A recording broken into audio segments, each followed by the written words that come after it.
Hello, my dear listeners. I'm glad to welcome you to my channel. Thank you so much for the feedback and comments you leave after listening to my stories. I really enjoy reading them. Thank you very much. He didn't leave because of you, Marina. People don't leave good things for better ones. They're just running from their demons, the gray-haired woman said, squeezing her daughter's hand. Alexei will come back. They always come back when they realize what they've done. How do you know, Mom? Quote. Marina raised her tear-stained face. I know, darling, I just know. Marina threw the blankets aside and turned the pillow over, the damp side down. The July heat seemed especially unbearable today, as if the sky itself had pressed itself to the earth, depriving her of air. It was 1 o'clock in the morning, and she still couldn't fall asleep. Not only the rustling tires of the rare cars outside the window prevented her from sleeping, but also persistent thoughts spinning in her head like a broken record. I wonder where those late drivers are going, she thought, listening to the sounds of the night city. Maybe they're going home to their loved ones, or, on the contrary, they're running somewhere into the night, far from the comfort of home. And who's waiting for them there at the end of the road? Or maybe no one. Sighing, she got out of bed. In the two-room apartment where she had lived for the past 15 years, every corner was familiar to her, so she didn't turn on the light. She felt her way to the kitchen and went to the window. In the house across the street, only 2 windows were lit. Someone's awake too, she thought. Perhaps they're waiting for someone, or perhaps mourning a separation. The young foliage on the trees planted between the houses several years ago made it difficult to see if anyone was standing at those windows. Marina turned on a small night light over the sink and poured a glass of water from the kettle. She turned off the light and looked at the house across the street again. One window had already gone out. She slowly sipped the water, feeling the cool liquid refresh her parched throat and seem to cool her overheated body. The kitchen linoleum pleasantly cooled her bare feet. Setting her empty glass on the windowsill, Marina returned to the bedroom, but didn't climb into the rumpled, damp bed. Instead, she headed into another room, the former nursery of Katyusha, their daughter, who now lived separately with her husband and young son. Marina lay down on the narrow sofa, propping her head on a small, hard pillow stuffed with some kind of synthetic material, and suddenly began to fall into a sleep that took her back 25 years.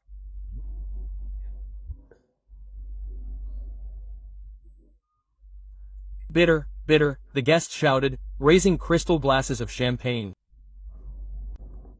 Alexei stood up and, taking Marina's hand, pulled her along with him. In the high heels of her wedding shoes, she was almost as tall as him. She could look straight into his eyes, rather than up at him as usual. Alexei looked at her with undisguised admiration, love, and barely restrained desire. Marina leaned forward. She tilted her head slightly so that the snow-white photo partially obscured her profile from the guests.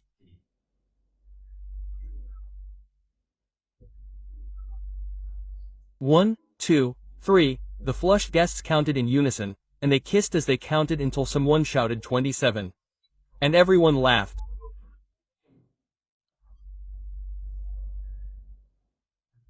Since childhood, Marina's mother had told her that everything in a family depends on the woman, that she should run the household and be her husband's support in any situation. A man is the head, and a woman is the neck that turns that head, she often repeated. And Marina enthusiastically set about building her family happiness according to her mother's recipes. At first, she and Alexei did everything together, went to the store, cooked dinner, laughing and kissing in the tiny kitchen of their rented apartment. One day, they were so carried away kissing that they forgot about the potatoes in the frying pan, and they almost burned, filling the apartment with acrid smoke. "Look what you've done," Marina laughed, opening the window. "Me?" Alexei feigned indignation. "You have such an effect on me that I forget everything in the world." They loved each other madly, recklessly. It seemed it would always be this way, that their whole lives would be young, happy, and full of energy. 2 years later, Marina gave birth to a daughter, whom they named Katyusha. At first, her mother helped, coming every day and staying with her granddaughter while the young parents were at work. "I'm so tired," Marina complained to her mother one day when Alexei was once again late at work and didn't help her with little Katya, who was being capricious and wouldn't fall asleep. "What did you want, daughter?" her mother replied, rocking her whining granddaughter in her arms. "My husband works, he's tired. Such is the lot of a woman, running a house and raising a child. Be glad you can sleep with Katyusha during the day while I'm sitting with her. What if Alyosha doesn't get enough sleep? What kind of worker would he be? Who's going to feed you later?" Marina had gotten used to snoozing, even learning to drift off for a few minutes on a bench while pushing the stroller, while the baby dozed. When Katyusha turned 2, Marina sent her to daycare and went back to work. "I'll retire in 5 years, her mother said dreamily. "Dad and I will take Katyusha to our dacha for the whole summer, and you will have another child, maybe a boy. Alyosha needs a son, to continue the family line." Quote. But, having returned to her profession and immersed herself in work projects, Marina didn't even want to think about a second child. She liked the feeling of being a sought-after professional again, not just a mother and wife. Alexei didn't push her to add to the family either. So she never had another child. "You know why men cheat?" her mother said to her one day over tea, when they were alone. "Because a mistress is always seen well-groomed and in her best, while a wife allows herself to wander around the house disheveled and in a washed-out robe. A man loves with his eyes, remember that." And Marina made sure her husband always saw her dressed up and with makeup on. She got up early in the morning so she could get ready before he woke up. Even after 10 years of marriage, she didn't allow herself to slack off. But this didn't save their marriage. Their daughter grew up, went to university, and then moved in with her boyfriend. And Marina was surprised to notice that her husband was increasingly opting for jeans and sweatshirts instead of the classic suits he used to wear. He started jogging in the mornings, even though he already looked fit for his 45 years.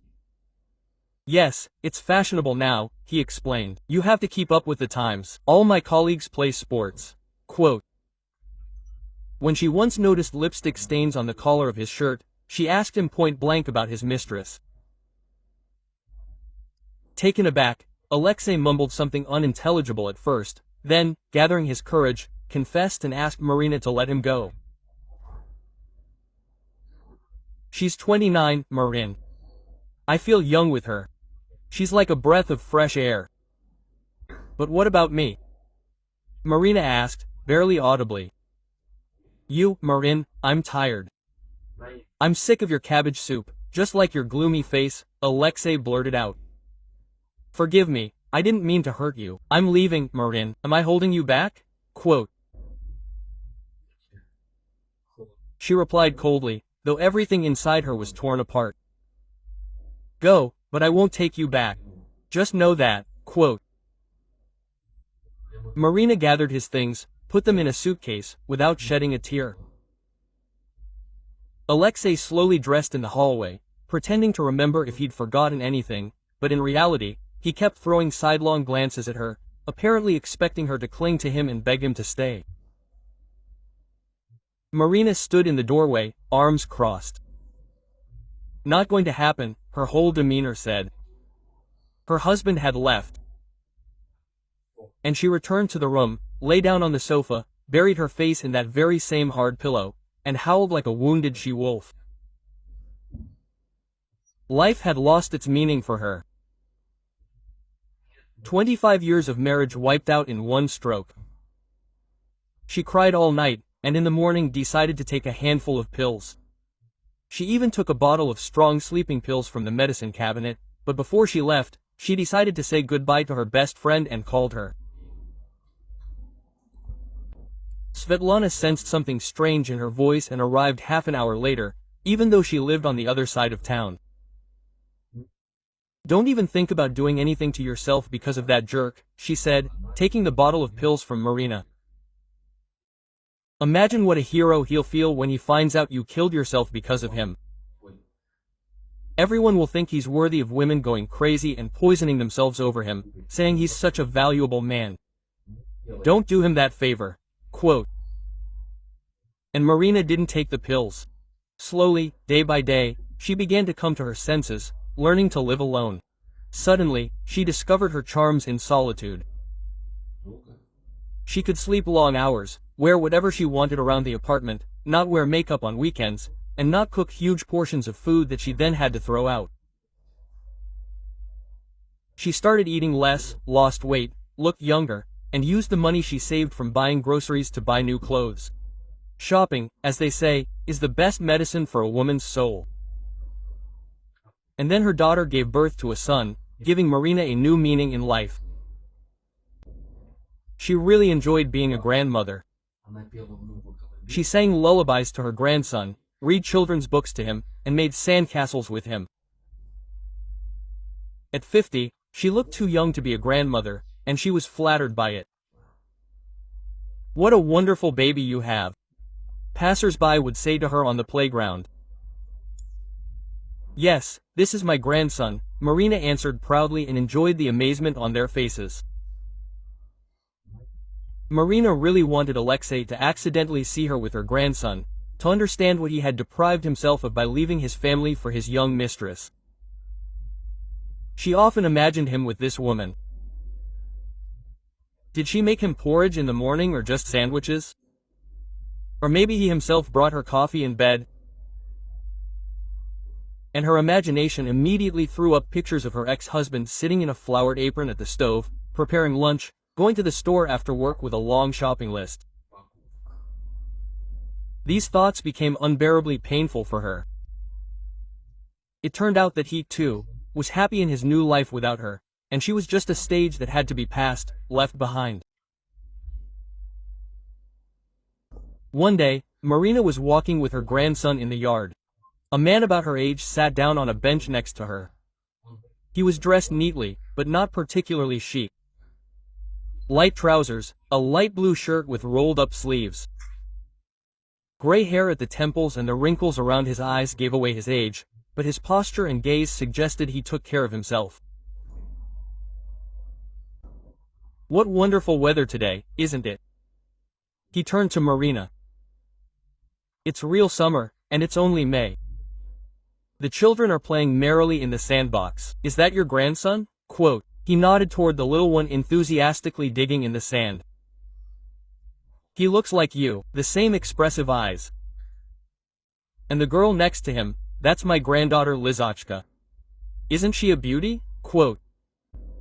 He didn't seem to need Marina's answers or approval. He was already pleased with the fact that he was being listened to.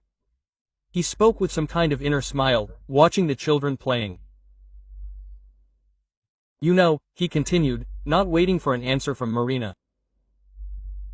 "When my wife and I had children, she practically didn't let me near them. I was afraid I'd do something wrong, catch her incorrectly, feed her incorrectly. And to be honest, I was glad. Work, career, friends, everything seemed more important. Believe it or not, I don't even remember how my children started walking. What was the first word they said? It all passed me by, like a fog." The man fell silent for a second, as if lost in his own memories. Marina couldn't help but recall how Alexei also rarely spent time with little Katya. How many times she'd asked him to feed their daughter while she cooked dinner or simply wanted to take a shower. But every time, he'd find an excuse. He was tired from work, an important call, a football game on TV. Quote. "But when my son and wife gave me a granddaughter," the man continued, "and I suddenly realized what I had missed out on by not taking care of my own children. It turned out there was nothing more interesting than watching a little person grow up, how they explore the world and learn everything. I know more about Liska now than her parents. He sighed heavily. If I could turn it all back, he would behave completely differently with the children. He didn't help his wife at all, and she didn't complain. He carried the house, the children, and me, a fool. My hope died 3 years ago. Cancer is a widower now. The man fell silent, and Marina involuntarily thought of Alexei. Or maybe he also had a child there from this young woman. She thought with grief. And he, too, is making up for lost time, walking with a stroller, cooking porridge without lumps and changing diapers, but he didn't find time for our daughter. She felt, it's a shame for Katyusha. Alexei didn't spend time with her, always finding an excuse for being busy, while he probably cherishes the child from his mistress, proud of him, like this man is of his granddaughter. It's her own fault, Marina mentally reproached herself. She shouldn't have listened to her mother, she should have forced him to participate in raising her daughter. Unexpectedly, Marina felt angry at this stranger, who was inadvertently stirring up her wounds. She stood up abruptly, picked up her grandson, despite his protests and tears, and headed home. Quote, "Well, I wanted to play some more," the little boy insisted through his tears as they climbed the stairs. "You can play tomorrow, Maximushka," Marina replied, feeling herself boiling with anger at her ex-husband, at herself, at this random interlocutor who, without realizing it, had touched a sore spot. The next day, they met the same man again in the courtyard. He waved his hand affably, and Marina, to her surprise, returned the greeting. Her grandson immediately ran to the sandbox, where yesterday's girl was already playing. Quote, "Sergey," the man introduced himself, extending his hand. "Marina," she replied, shaking his hand. This time, Marina kept up with Sergey, enthusiastically telling him about 3-year-old Maxim's achievements, how early he began to speak, his rich vocabulary, how he loved being read to, and even tried to read some familiar words himself. Quote,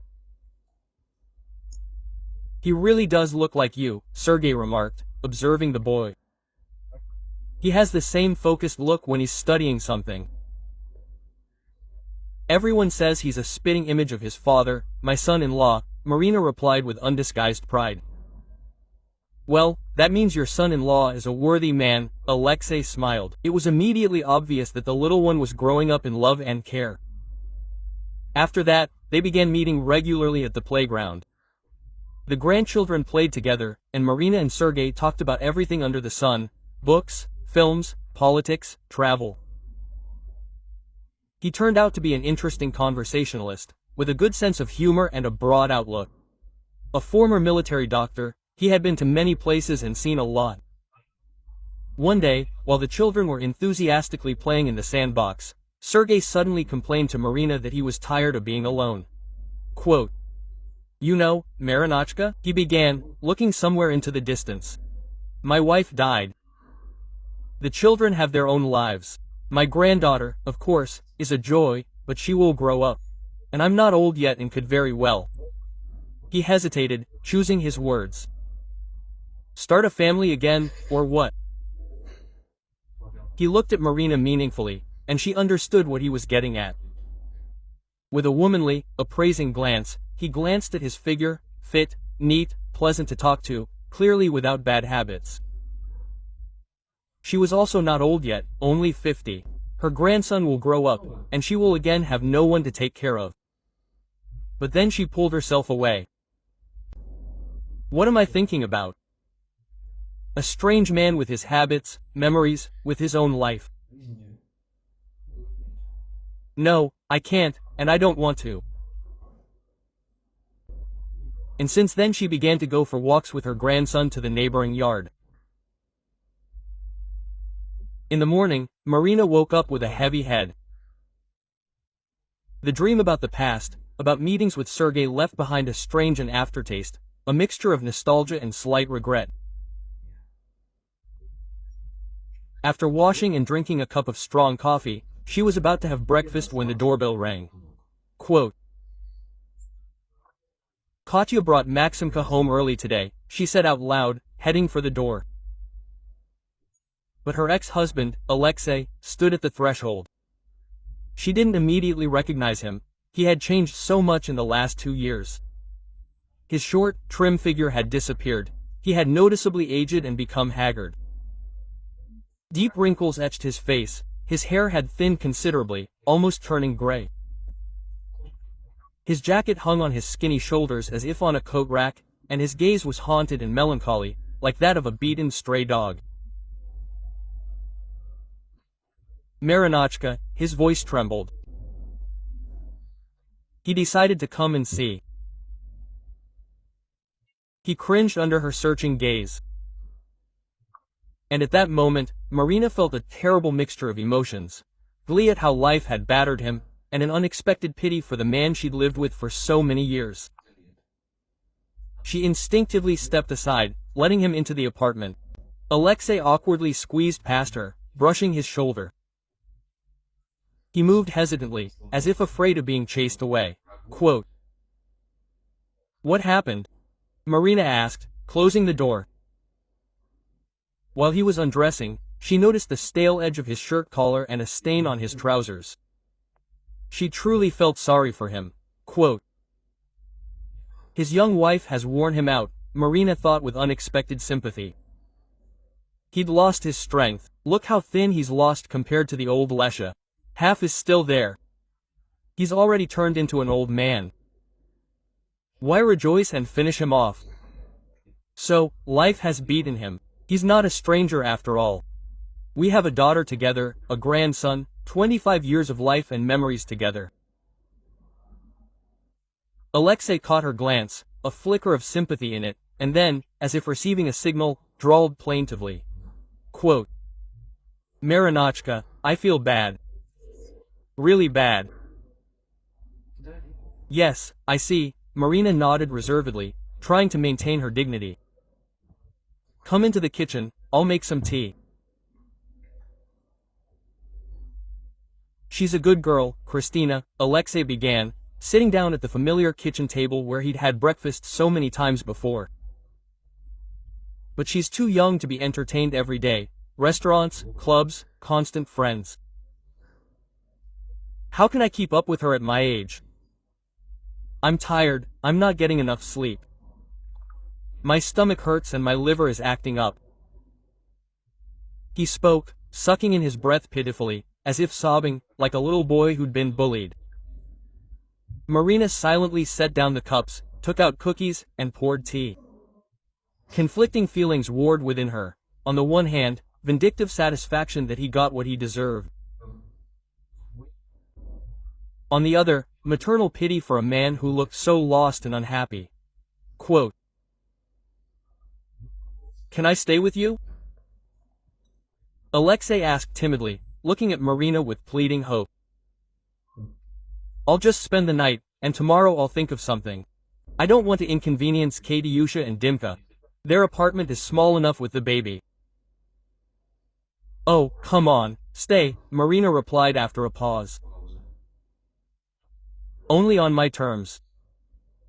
She herself didn't know why she agreed, but she couldn't kick out such a pathetic fellow.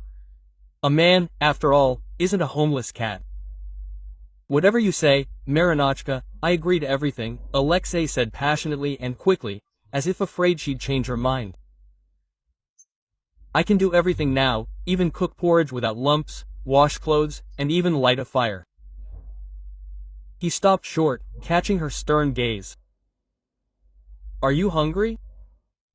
she asked without waiting for an answer, starting to heat up the borscht she'd made yesterday. Watching her ex-husband eat with gusto, Marina felt a kind of satisfaction. It was nice, after all, when someone appreciated your food.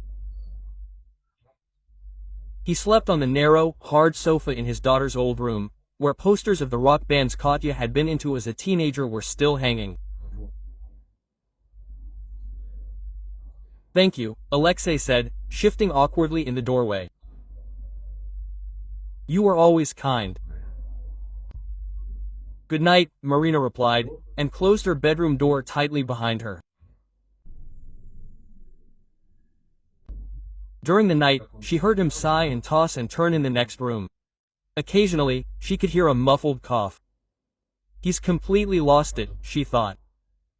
He must have started smoking, that's why he's coughing. He never used to smoke, after all. Quote.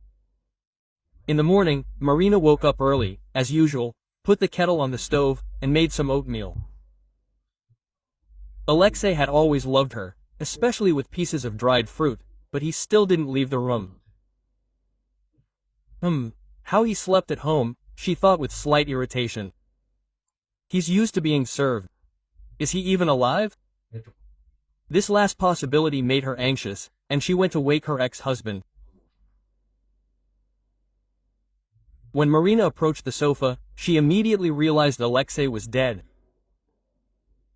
His hand hung lifelessly. His face was calm, as if he were sleeping. Covering her mouth with her hand to keep from screaming, she froze at the head of the bed. So it turned out he crawled home to her like an animal. With trembling hands, she called an ambulance, then her daughter. Katya arrived quickly, her eyes tear-stained. Mom, are you okay? She asked, hugging her mother. Yes, darling, that's life. We are all mortal. The doctors said the prom had come off, he died instantly, painlessly in his sleep. Marina buried her husband properly. His colleagues and old friends came. A week later, while walking outside with her grandson, Marina saw a young woman at the entrance to her building carrying a checkered bag, the kind used by traders to carry things to the market. She immediately knew who it was. You, Marina? The woman asked. She wasn't exactly a beauty, but she was attractive in her own way. Yes, Marina replied, eyeing her ex-husband's young wife. I brought Petrovich's things, she said, holding out the checkered bag. Marina took a step back. Tell me, where was he buried? I didn't dare come to the funeral? Quote. The woman asked, lowering her eyes. I don't need the things, Marina replied. And he is buried in the Eastern Cemetery.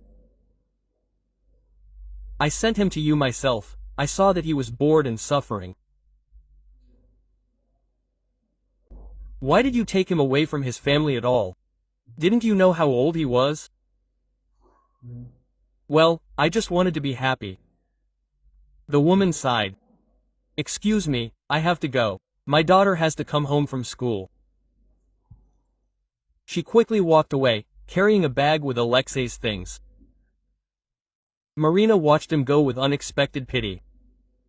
Alexei was dead, they had no one to share.